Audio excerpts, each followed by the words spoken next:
I kept seeing a lot of really amazing technology fail, not because the tech wasn't good, but because they weren't sure how to navigate our industry. Hello and welcome to the Autonomy Journals podcast, brought to you by SAMS, the Norwegian Innovation Cluster for Autonomous Mobility and Transport Systems. Autonomy. In Norway, we do it. We are your hosts, Ea and Arild. I'm leading the Norwegian Innovation Cluster for Sustainable Autonomous Mobility Systems. And I'm the founder of a small company in the mobility space, Kobla. The Autonomy Journals is aimed at inviting you into autonomous universe of new ideas, innovation, great progress and feedback. Translating visions and complexities one interesting conversation at a time, and we'll offer links and resources to autonomy sites and news in the credits. Today we have our studio at Nordshipping, the big trade fair in Norway for Maritime. Warm welcome to a new episode of the Autonomy Journals. Our guest today is Caitlin Hardy from US, the founder of Nessie. Warm welcome. Let's start with your personal journey into autonomy. Tell us all about it. Thank you so much for hosting me. Always great to be back in Norway. My autonomy journey actually began when I was in university. I studied naval architecture at our Naval Academy in the US, and while I was there, one of our electives was called sailboat, and sailing is probably my first love. So for anything that was an elective related to sailboats, I was all in. And so back then there was a competition internationally that was looking at what we would call small USVs now that were probably only a meter in length. And we went through the whole design iteration from a naval architecture perspective, but then also worked with systems engineers to do the integration. Then this was, 2009 or so, looking at how you consider the logic of tacking and, having a physical sail and building everything out of carbon fiber and foam. And I was just fascinated by the dynamics that came into it. And then at the end of the semester, we got to do a competition and, compete against others and see how that shook out. So for me, I was like, oh, this is the future. You mean we're going to send these tiny robots across the ocean? And so it was fascinating even back then, looking at what was different in Norway and what was different in Portugal and really starting to see these test beds of innovation pop up. And so that was something I really craved as I came into industry. So you have founded your own company quite recently. Yes. Can you share the founding story of Nessie? So I really started my journey, at least in Norway, as a member of Kongsberg. I was really proud for the time that I spent there, but running one of the US entities. But I kept seeing founders who weren't traditionally from the maritime ecosystem trying to come in with brilliant ideas, but really sort of stumble and not know who to approach. So I kept seeing a lot of really amazing technology fail, not because the tech wasn't good, but because they weren't sure how to navigate our industry. So our tagline at Nessie is we help companies navigate the elusive, to, give a shout out to our sea monsters out there. And the goal was really, what if we could accelerate innovation to help companies at every point in the value proposition, helping them through product market fit, understanding across the different commercial verticals of maritime as well as defense, what's the best place for their product, and then how can that translate sort of horizontally. So the goal is really to be a resource to founders as a team that has been through this in the past and seen a lot of the challenges, to make the most efficient use of the capital and the runway that they have before they run out of time. That sounds very exciting. It's been fun. Yes. So have you succeeded in finding the way further for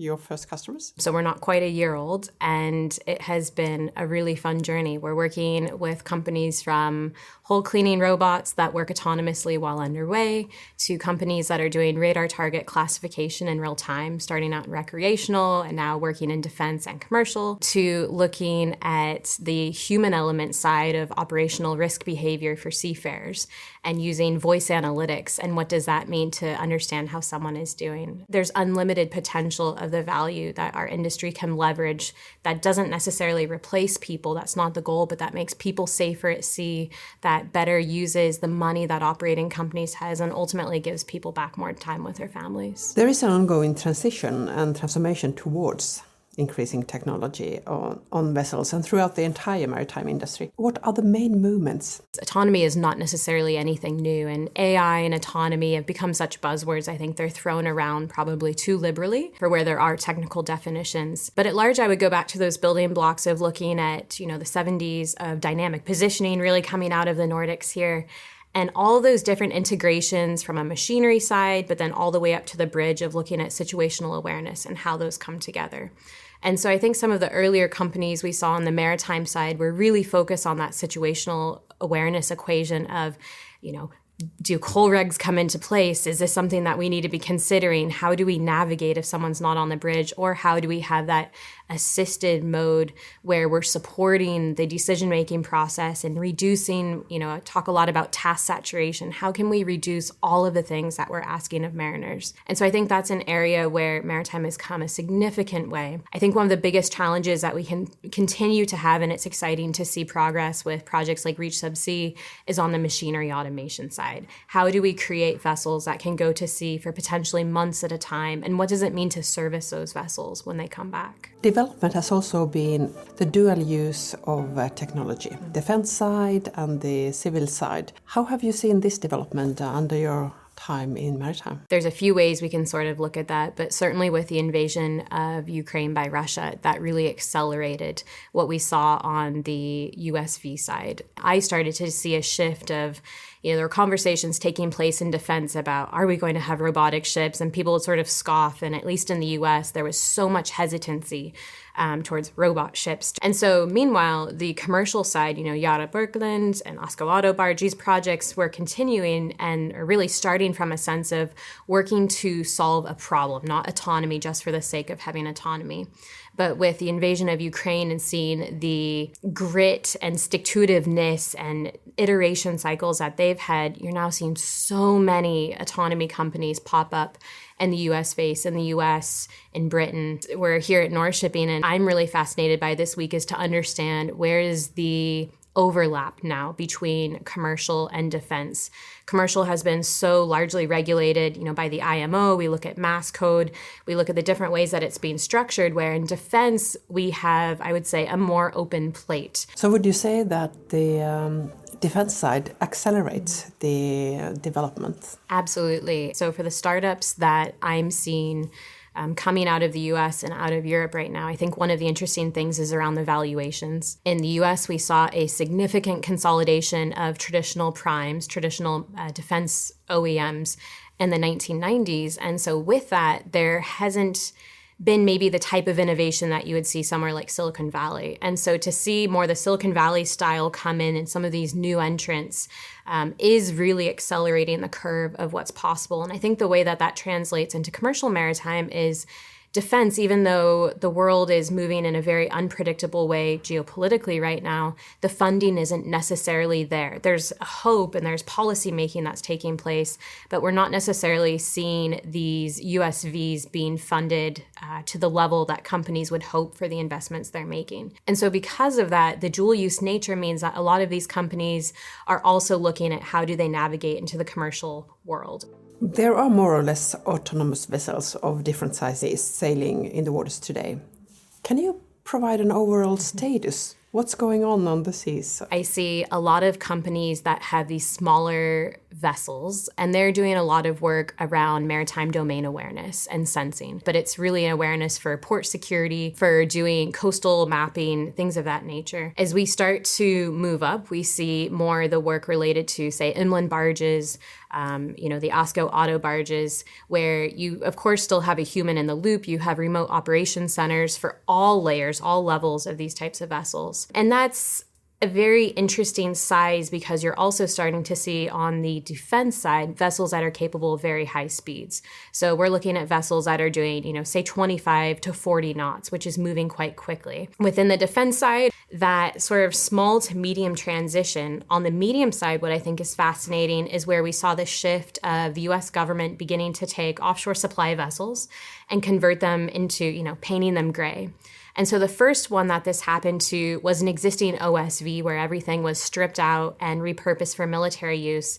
And then through the 4 or 5 that were built for what was called the Ghost Overlord fleet, as they learned how can these vessels work together, what does this look like, they began to be a bit more purpose-built for the systems inside. In your view, how is innovation and growth connected in maritime? The opportunity for growth in maritime as it relates to innovation is really unlimited. We work in an industry that is truly one of the oldest industries, the oldest trades that exist. You know, the average person doesn't really care, but meanwhile, 90% of everything in their home and everything they touch is moving by way of a vessel. And that we're really just in the infancy of the types of companies that we will see that will disrupt our industry overall. COVID was a really challenging time, clearly, for everyone globally. But I think if there was a positive as it relates to shipping and maritime that came out of COVID, it came from the fact that a lot of operating companies that were resistant to digitalization and, moving towards that autonomy needle, realized that they didn't have to have people visiting their vessels as often or people on board, or there were ways to tie their operations centers to better utilize the data that was coming off of those vessels.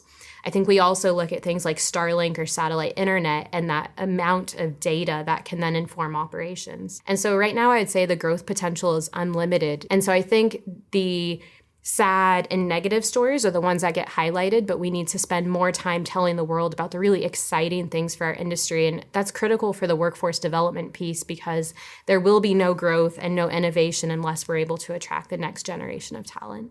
You took up the word disruption. What are we disrupting in maritime? I think we should be constantly evolving and figuring out how to disrupt, to make people safer at sea, to make things more efficient, to be friendlier to the environment, to reduce our operating costs. Maritime, for the most part, is very familial. It's been driven by a certain nation, certain parts of the world for thousands of years. And so that disruption is going to come from the outside of those who may not know our industry but are keen to figure out how to better support it. The history of disruption, it comes from the outside, not moving within. Right. And maritime, certainly, it's an old industry. It is an old industry. And, I think for Nessie, one of our goals was to help companies that are potentially coming from the outside and really care to disrupt in a way that they aren't going to be sort of smacked down by operating lines or other, OEMs. There was very much a protectionist aspect of maritime to outsiders and those coming in. And I think that the maritime industry now, largely through, say, the changes at IMO around 2030 and 2050, has realized we need all the voices and support that we can get to be able to meet a future that is more sustainable for this industry. Caitlin, what do you see are the factors that transform the maritime industry towards automation and other innovations? I think a lot of people fear automation. Sadly in the US, there's been a lot of dialogue around ports having hesitation to modernize because unions think that their people will be replaced. I really approach it from probably more of a pessimistic and sad view of there's only 6 schools in the United States that have naval architecture programs. That's not enough. Workforce development is the largest prohibitor to being able to grow in a way that benefits everyone on the planet for how global trade works. So I think that it's really looking to the generations that are coming up and understanding where they're different and how we can show them that this is an industry that has really meaningful wages, can have a very high quality of life, a really interesting life and a story, but it's figuring out how to tell that story on the workforce development side. And so I see that is the biggest challenge that we have. And so a lot of people who aren't from the industry or aren't dealing with autonomy every day would probably look at it and say, well, workforce development, aren't you trying to get rid of people? And I look at it as more shifting where people are able to spend time. We ask so much of seafarers today, and as connectivity has increased, the requests from shoreside operations to a vessel has as well. And so you now have masters and leadership on board that is balancing running a vessel and having significant legal responsibility, but also trying to make sure that the office is happy. And it's sort of, which is it? You have to make sure that you're not overloading people to the point of failure or burnout.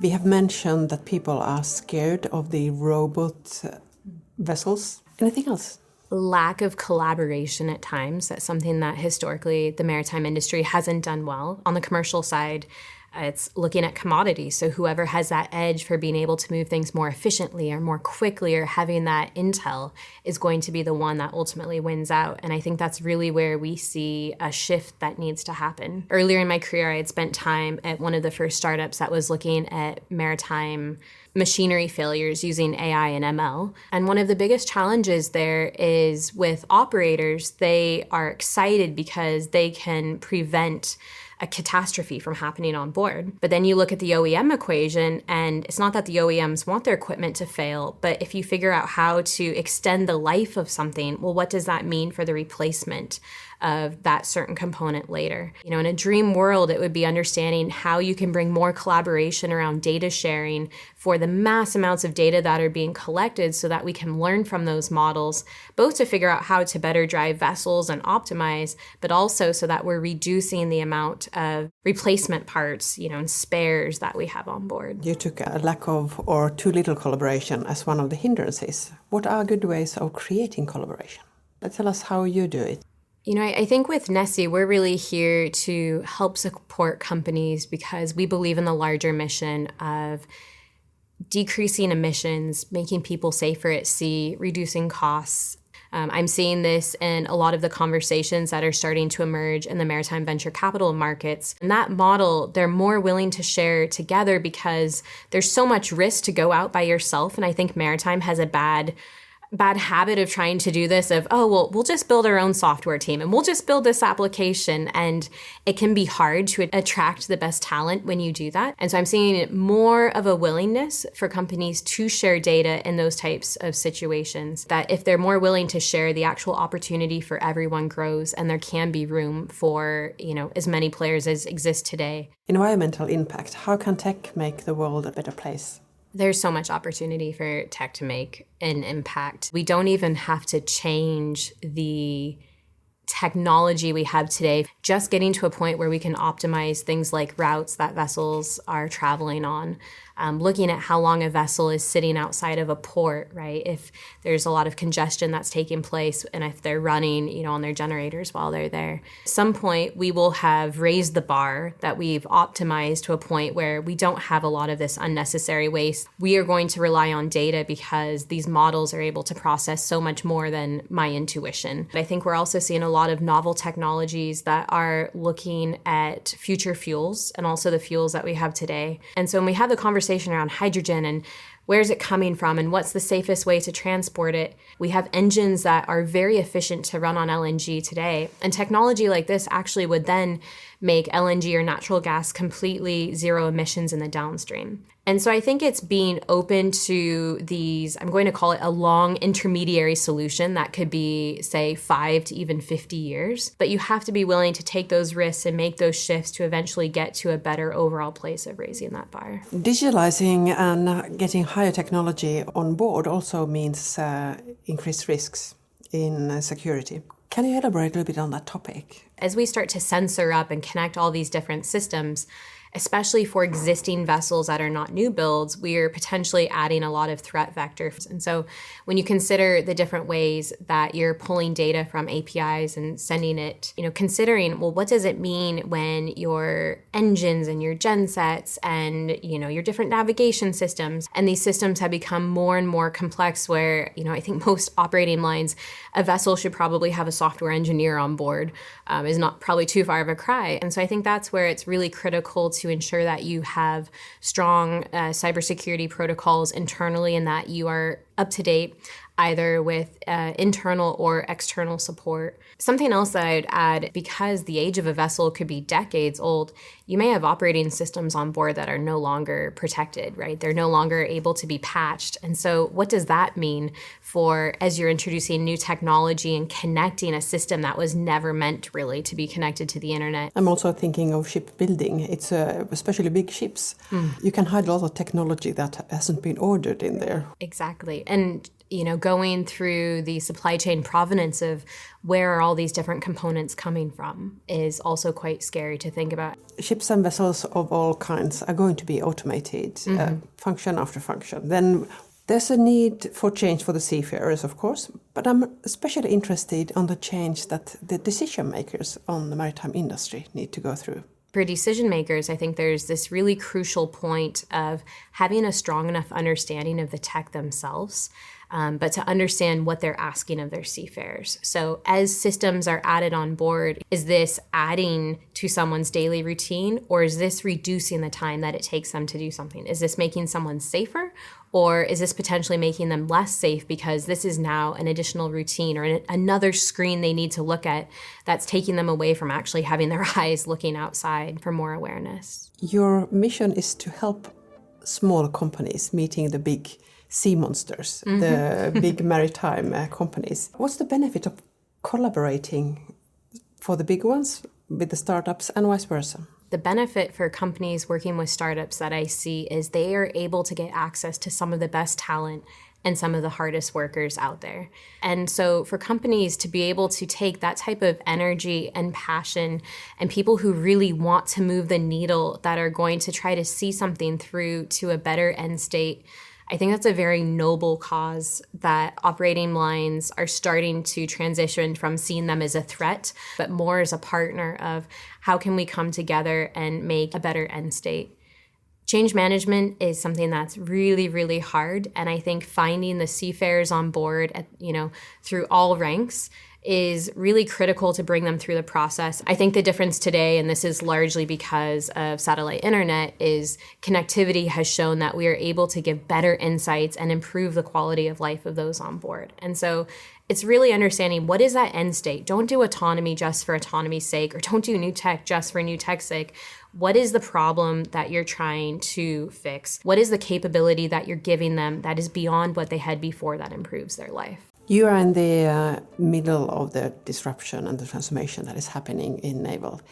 What are the big coming trends? So the speed at which change is happening is so much faster than really anything we can imagine, I would say, on the commercial side today.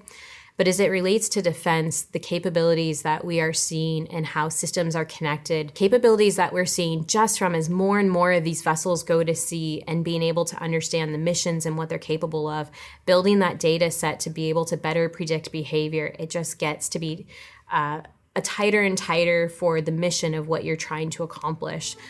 You have some experience now from meeting up startups with the big sea monsters, the big companies. What is the lessons learned from that? Where's the improvement potential? I think the industry has come a really long way to be willing to talk with startups and willing to look at new technologies. But then I would say it's this and then. And so a lot of times with our clients, there'll be times where it's sort of like, oh, we had such a great conversation and this was productive and they were engaged. And then what happened?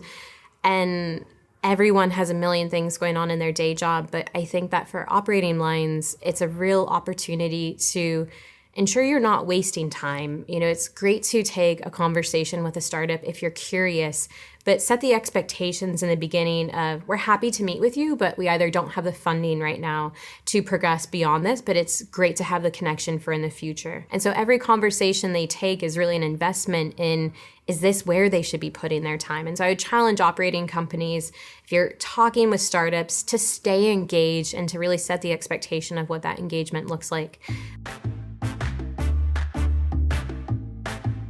Then, Caitlin, we have come to the part of the Autonomy Journals where I will ask you, what is your autonomy confession? I love this question. I'm short. My husband and I both drive old cars. We don't have backup cameras. Every time I get into a rental car, it has a backup camera and I don't use it. And because I'm short, I sort of brace myself, push my feet up under the accelerator so I can even see out the back. And everyone's like, what are you doing? There's a camera right there. But, it's hard to shift your brain. We're not robots, so it takes time to change your muscle memory and your patterns. So that's my shameful autonomy moment. Thank you, Caitlin, so much for being our guest today at Autonomy Journals and recorded at Nordic-pioneered. At Nordic-pioneered, thank you so much for having me. It's great to see the work that your team is doing. You've been just listening to the episode of Autonomy Journals with our guest, Caitlin Hardy, the founder of Nessie, supporting startups meeting the big maritime monsters. To our listeners, thanks so much for tuning in. Join us again for the next episode of the Autonomy Journals, brought to you by SAMS, the Norwegian Innovation Cluster for Autonomous Mobility and Transport Systems. Autonomy. In Norway, we do it. We are looking forward to sharing the next episode with you. If you like the sound of this, please subscribe to the podcast and follow the Autonomy Journals on Spotify and other channels. We'd love to hear from you. Tell us what you'd love to hear more about around autonomy, because in Norway we do it.